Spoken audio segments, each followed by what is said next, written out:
मित्रों नमस्कार। इस कार्यक्रम में आप सभी का स्वागत है। मैं हूं व्यास जी।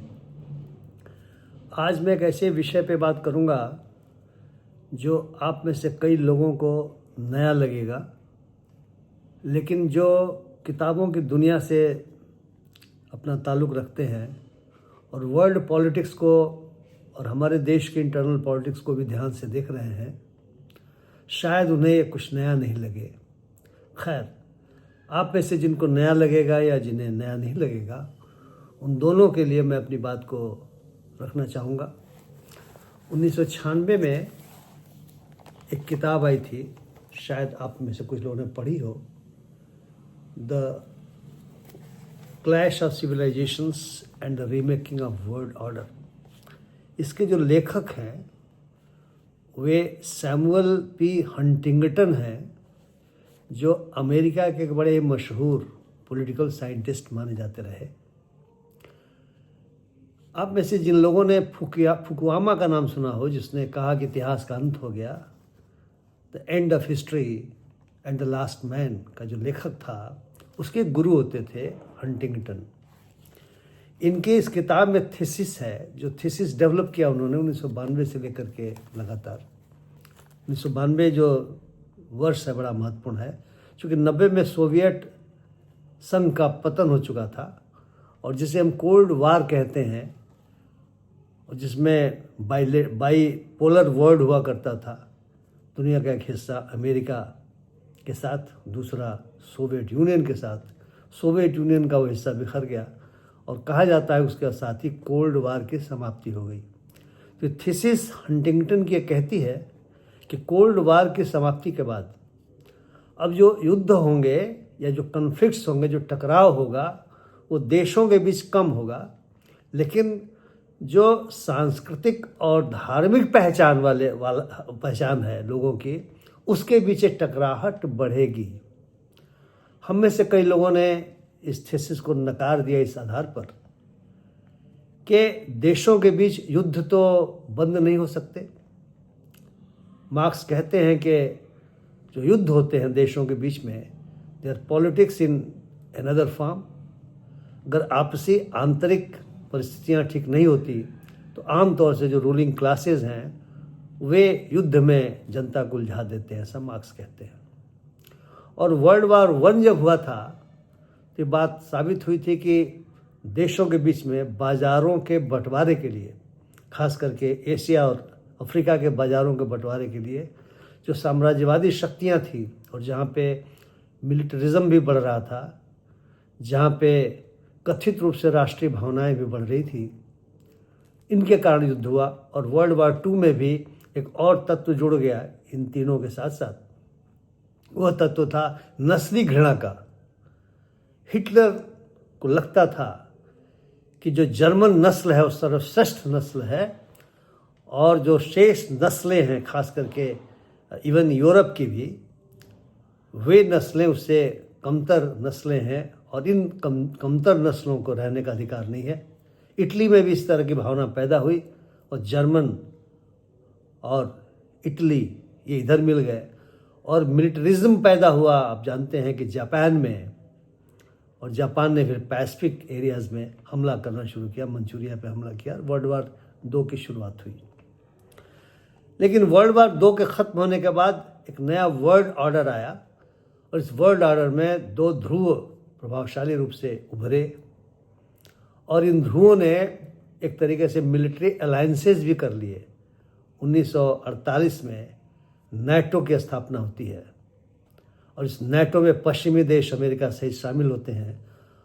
और चूंकि तब तक रूसी क्रांति हो चुकी थी और सोवियत यूनियन ने द्वितीय विश्व युद्ध में ज़बरदस्त भूमिका अदा किया था, और अदा क्या किया था, हिटलर का पराभव रूस से ही शुरू हुआ था, यानी सोवियत यूनियन से ही शुरू हुआ था, और दुनिया में शांति स्थापित करने की दिशा में मनुष्यता आगे बढ़ी थी।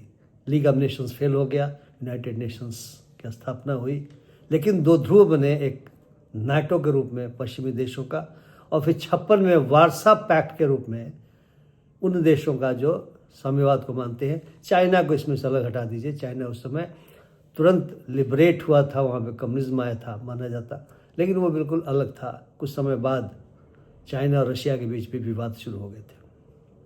लेकिन 90 में जब सोवियत यूनियन का पतन हो गया और बाल्कनाइजेशन हो गया, जितने रिपब्लिक सोवियत यूनियन का निर्माण करते थे वे अलग अलग हो गए, यहाँ तक कि उनमें से अधिकांश नाटो के मेंबर हो गए, तो एक नया वर्ल्ड ऑर्डर शुरू हुआ। उसी के बाद हंटिंगटन ने कहा कि अब देशों के बीच युद्ध नहीं होगा, या होगा तो कम होगा। अब यह युद्ध कल्चरल और रिलीजियस आइडेंटिटीज़ के बीच होगा। ये जो क्लैश है, क्लैश ऑफ सिविलाइजेशंस का नाम दिया उन्होंने, ये क्लैश बढ़ेंगे नहीं टकराव बढ़ेंगे। आज की बातचीत का मेरा विषय यही है कि क्या हंटिंगटन के थीसिस सही साबित हो रही है, और कुछ उदाहरण हमारे सामने हैं और आप भी समझेंगे। अभी इजराइल ने जो हमास के साथ या गाज़ा के साथ कह सकते हैं, गाज़ा पट्टी के साथ जो सीज फायर विभिन्न देशों के सहयोग से और अमेरिका की भी उसमें सहमति थी, उससे हुआ था, वह सीज फायर खत्म हो गया और इजरायली फौजें लगातार गाज़ा पर हमला कर रही हैं। यही नहीं, लगभग 50,000 लोग तो मारे जा चुके हैं, अभी भी रोज़ लोग मारे जा रहे हैं। ताज़ी खबर ये आई है कि इजराइल के कैबिनेट ने एक निदेशालय का गठन किया है, जिसका काम यह होगा कि वो सड़क के रास्ते, जहाज़ के रास्ते और पानी के जहाज़ के रास्ते, सी, एयर एंड सरफेस, लैंड, उसके रास्ते पूरे गाज़ा पट्टी को डीपॉपुलेट करने का काम करेगा। यानी जो गाज़ा पट्टी में रहने वाले पैलेस्टीनियंस हैं, इन पैलेस्टीनियंस को दुनिया के विभिन्न अगल बगल के देशों में जिन्होंने इनकार कर दिया था कि हम किसी को नहीं लेंगे, वहाँ पर बसाएगा जबरिया ज़बरदस्ती। क्योंकि ट्रंप ने कहा, अमेरिका ने कहा कि वे गाज़ा पट्टी को पश्चिम का रिवेरा बनाना चाहते हैं, एक ऐसी शानदार जगह बनाना चाहते हैं, क्योंकि गाज़ा तो बर्बाद हो चुका है, खंडहर हो गए हैं। वहाँ पे वे रियल इस्टेट का ऐसा विकास करना चाहते हैं कि दुनिया के विभिन्न देशों के लोग वहाँ पर आएंगे और वहाँ पर रहेंगे। स्वाभाविक है, इनके पास पैसा होगा और रहेंगे, लेकिन जिन लोगों की वो धरती है उन लोगों को वहाँ से उजाड़ करके और बाहर फेंक दिया जाएगा। कहाँ रहेंगे, कैसे रहेंगे, वे जाने। और जो निदेशालय इजराइल ने बनाने का फैसला किया है, वो इसी काम को आगे बढ़ाएगा। तो मुझे लगता है कि कहीं ये जो इस्लाम है, जो पैलेस्टाइन के लोग इस्लाम मानते हैं, और देखिए ये जो मुकद्दस महीना है, ये जो पवित्र महीना मानते हैं रमज़ान का, उस समय घटना घटी है। तो जो यहूदी सिविलाइजेशन है, जो यहूदी आइडेंटिटी है, जो कल्चरल और रिलीजियस ढंग से यहूदी आइडेंटिटी है, और जो ईसाई यानी क्रिश्चियन आइडेंटिटी है जो अमेरिका के रूप में है, ये दोनों मिल करके और एक पैलेस्टीनियन आइडेंटिटी जो अलग तरह की कल्चरल आइडेंटिटी कही जाती है, लड़ रहे हैं बेचारे। 1948 से लड़ रहे हैं, अपने देश के लिए लड़ रहे हैं।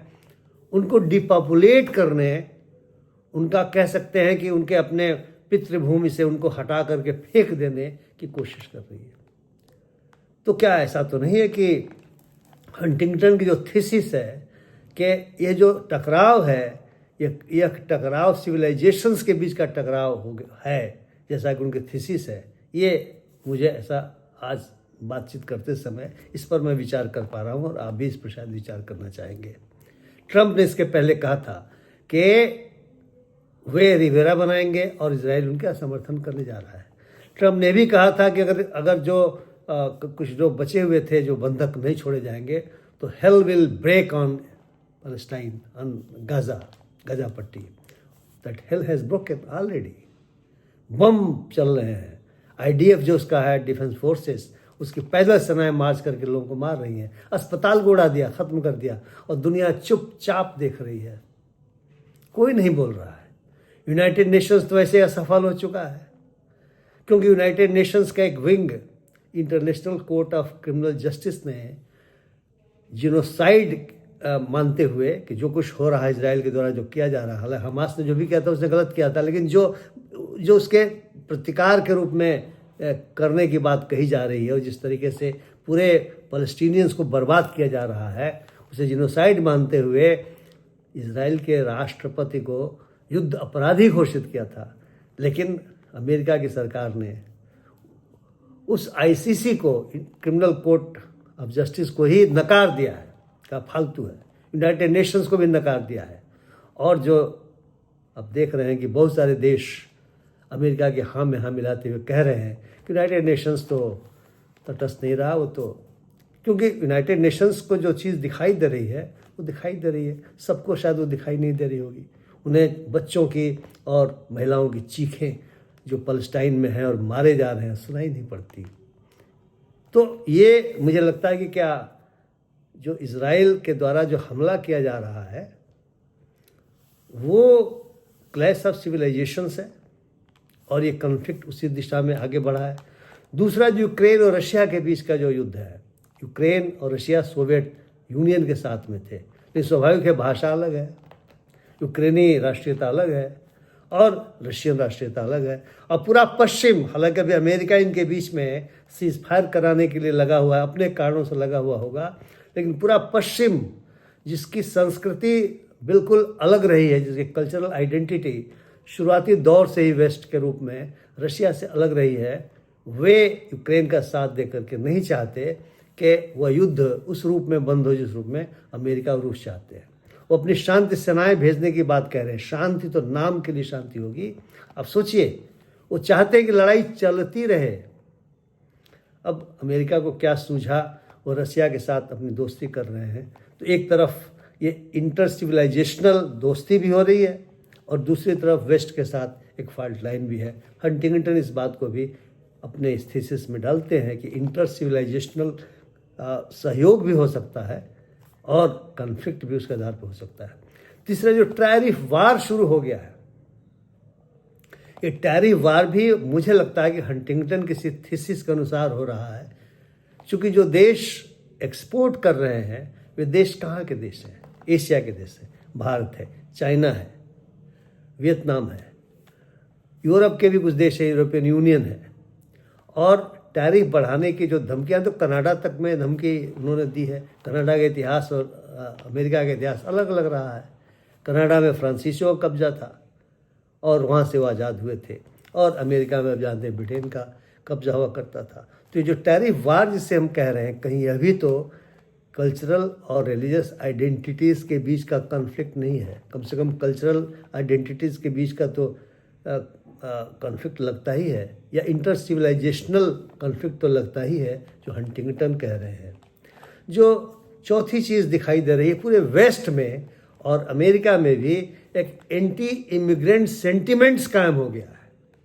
कौन लोग हैं इमिग्रेंट्स?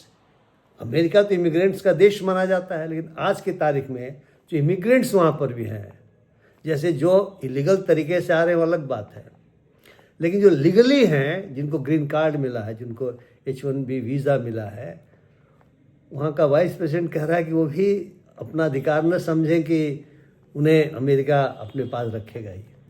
ये कहीं ना कहीं, चूँकि जो लोग वहाँ पे दूसरे गए हैं, उनकी जो कल्चरल आइडेंटिटी है, उनकी जो रिलीजियस आइडेंटिटी है, वह अमेरिकन कल्चरल और रिलीजियस आइडेंटिटी से भिन्न है। यूरोप में भी ये एंटी इमिग्रेशन सेंटिमेंट्स बहुत तेज़ी के साथ उभर रहा है, और ख़ास करके जो दक्षिणपंथी शक्तियां हैं, जो अपने को राष्ट्रवादी शक्तियां कहती हैं, वो फ्रांस में, जर्मनी में और बहुत सारे देशों में, हंगरी में तो खुलेआम जो सज्जन है वो तो ऐसी ऐसी बातें कहते हैं जिसकी कोई सीमा नहीं है इमिग्रेंट्स को लेकर के। तो ये एंटी इमिग्रेंट्स जो सेंटिमेंट्स हैं वे बड़ी तेज़ी के साथ उभर रहे हैं, उसका कुपरिणाम भी हम देख रहे हैं। पांचवी चीज़ जो मेरे ध्यान में आ रही है वो माइनॉरिटी और मेजॉरिटी के बीच का कॉन्फ्लिक्ट, और ये कॉन्फ्लिक्ट तो कई जगहों पर रिलीजियस बेसिस पे है। हमारे देश में औरंगजेब की कब्र उखाड़ी जा रही है। हमारे देश में मस्जिदों के नीचे हम मंदिर तलाश रहे हैं। हमारे देश में मीडिया का एक बड़ा हिस्सा बाकायदा नफरत फैला रहा है हिंदू मुसलमान के नाम पर। ये कॉन्फ्लिक्ट चूँकि समाज में मौजूद है, इसलिए उस कॉन्फ्लिक्ट को हवा दी जा रही है, और कह सकते हैं नफरत की एक विषबेली हमारे यहाँ फैल रही है। बांग्लादेश में चूँकि वहाँ पे मुस्लिम मेजॉरिटी है, हिंदू माइनॉरिटी है, हमले किए गए और बार बार भारत ने चिंता भी व्यक्त की। पाकिस्तान में जो माइनॉरिटी पॉपुलेशन है उसकी भी स्थिति उतनी ही बुरी है। तो ये जो कल्चरल कन्फ्लिक्ट है, जो रिलीजियस कन्फ्लिक्ट है, जिसके बारे में हंटिंगटन इशारा करते हैं अपनी इस किताब में, थीसिस में, कहते हैं कि अब यही होगा। क्या ऐसा ही हो रहा है? क्या ऐसा ही हो रहा है? सही गलत तो बात की बात है, बट ऐसा ही हो रहा है। क्या दुनिया में शांति बनाए रखने का काम अब समाज की वह शक्तियाँ नहीं कर पाएंगी जो रेशनलिज्म में विश्वास करती हैं, जो सेकुलरिज्म में विश्वास करती हैं, जो शांति में विश्वास करती हैं, जो भाईचारे में विश्वास करती हैं। और दुनिया के पैमाने पर भी क्या यूनाइटेड नेशंस बिल्कुल इनफेक्टिव हो जाएगा, जैसा कि लीग ऑफ नेशंस इनफेक्टिव हो गया था और सेकेंड वर्ल्ड वार की स्थिति हमें झेलनी पड़ी थी। याद कीजिए, फर्स्ट वर्ल्ड वार के बाद लीग ऑफ नेशंस बना और सेकेंड वर्ल्ड वार के बाद यूनाइटेड नेशंस बना, संयुक्त राज्य राष्ट्र बना। तो मित्रों, अब आप भी विचार करें कि क्या हंटिंगटन की यह थीसिस, जिसका बहुत सारे लोगों ने समर्थन नहीं किया था, वह रूपायित हो रहा है, वह रूप ग्रहण कर रहा है, वो सही साबित हो रहा है। और हो रहा है तो जो नया वर्ल्ड ऑर्डर बनेगा, वो नया वर्ल्ड ऑर्डर मनुष्यता के पक्ष में होगा या मनुष्यता के विपरीत होगा, जहाँ राष्ट्रों की सीमाएं, देशों की सीमाएं इतनी संकुचित हो जाएंगी, जहाँ पे विभिन्न कल्चर और धर्म को मानने वाले लोग अपने अपने दरबे में बंद हो जाएंगे कि एक दूसरे के साथ मिलते समय भी हिचक होगी। अगर ऐसा होता है तो मैं मानता हूँ ये बहुत ही खतरनाक स्थिति होगी जिस ओर दुनिया जा रही है। मित्रों, मैं आशा करूँगा कि आप भी विचार करेंगे, और यदि आप मेरी बातों में कुछ तथ्य देख रहे हो तो मेरी वीडियो को शेयर करें, मेरे वीडियो को लाइक करें और अपनी टिप्पणियों से मुझे लाभान्वित करें। और अभी तक अगर आपने मेरे चैनल को सब्सक्राइब नहीं किया है तो कृपया सब्सक्राइब करें। बहुत बहुत धन्यवाद। नमस्कार।